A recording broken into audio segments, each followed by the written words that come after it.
ಸ್ವಾಗತ. ಇವತ್ತು ನಾನು ಸಿಂಧೂರ ಮಾವಿನ ಹಣ್ಣಲ್ಲಿ ಮ್ಯಾಂಗೋ ಮಸ್ತಾನಿ ಹೇಗ್ ಮಾಡೋದು ಅಂತ ತೋರಿಸ್ಕೊಡ್ತಾ ಇದೀನಿ. ಬನ್ನಿ ಹೇಗ್ ಮಾಡೋದು ಅಂತ ಮುಂದೆ ವಿಡಿಯೋದಲ್ಲಿ ನೋಡೋಣ. ನಮ್ಮ ಚಾನೆಲ್ನ ಫಸ್ಟ್ ಟೈಮ್ ನೋಡ್ತಿರೋರು ಸಬ್ಸ್ಕ್ರೈಬ್ ಮಾಡೋದು ಮರಿಬೇಡಿ. ಲೈಕ್ ಮಾಡಿ, ಶೇರ್ ಮಾಡಿ, ಕಮೆಂಟ್ ಮಾಡಿ. ನೋಡಿ, ಇದನ್ನ ತಕ್ಕೊಂಡ್ಬಿಡೋಣ. ವಾವ್,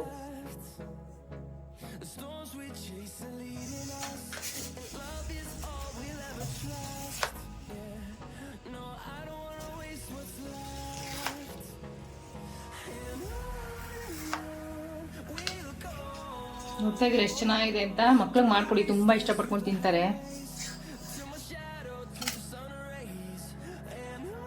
ಅರ್ಧ ಲೀಟರ್ ಹಾಲು ಹಾಕೊಂತ ಇದ್ದೀನಿ. 1/4 ಕಪ್ ರವೆ, 1/4 cup corn floor, 3 table spoon sugar. ಇದನ್ನ ಗಂಟಿಲ್ದಿರಂಗೆ ನೀಟಾಗಿ ಮಿಕ್ಸ್ ಮಾಡ್ಕೋಬೇಕು.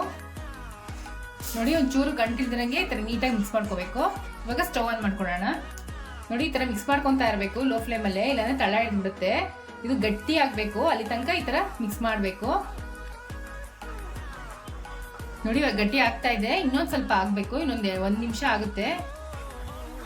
ನೋಡಿ, ಇವಾಗ ಆಗಿದೆ. ಇದು ಸ್ಟವ್ ಆಫ್ ಮಾಡ್ಕೊಂಡ್ಬಿಡೋಣ. 2 ಟೇಬಲ್ ಸ್ಪೂನ್ ಬಟರ್ ಹಾಕೊಂತ ಇದೀನಿ.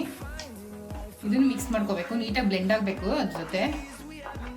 ನೋಡಿ, ಮಿಕ್ಸ್ ಆಗಿದೆ. ಇವಾಗ ಇದು 1 ಟೇಬಲ್ ಸ್ಪೂನ್ ವೆನಿಲಾ ಎಸೆನ್ಸ್ ಹಾಕೊಂತ ಇದೀನಿ.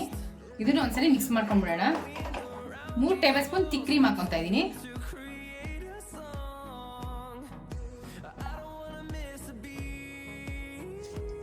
ಮ್ಯಾಂಗೋ ಪ್ಯೂರಿ ಹಾಕೊಂಡು ಮಿಕ್ಸ್ ಮಾಡ್ಕೊಂತ ಇದೀನಿ. ಇದು ನೀಟಾಗಿ ಮಿಕ್ಸ್ ಆಗ್ಬೇಕು ಇದ್ರ ಜೊತೆ ನೀಟಾಗೆ. ನೋಡಿ, ನೀಟಾಗಿ ಮಿಕ್ಸ್ ಮಾಡ್ಕೊಂಡಾಗಿದೆ. ಮೋಲ್ಡ್ ಹಾಕೊಂಡ್ಬಿಡೋಣ. ಕಟ್ ಮಾಡಿ ನಾನು ಮ್ಯಾಂಗೋ ಹಾಕೊಂತ ಇದೀನಿ. ಮಿಕ್ಸ್ ಮಾಡ್ಕೊಂಡು ಇಟ್ಕೊಂಡಿದ್ದಲ್ಲ ಅದನ್ನ ಹಾಕೊಂತ ಇದೀನಿ. ನೋಡಿ, ಈ ತರ ಕವರ್ ಮಾಡಿಬಿಟ್ಟು 2 to 3 ಅವರ್ಸ್ ರೆಫ್ರಿಜರೇಟ್ ಮಾಡ್ಬೋಣ.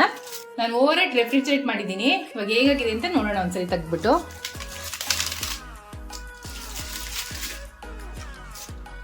ವಾವ್, ಎಷ್ಟು ಚೆನ್ನಾಗಿದೆ ನೋಡಿ. ಮ್ಯಾಂಗೋ ಮಸ್ತಾನಿ ರೆಡಿ ಆಗಿದೆ ತಿನ್ನಕ್ಕೆ.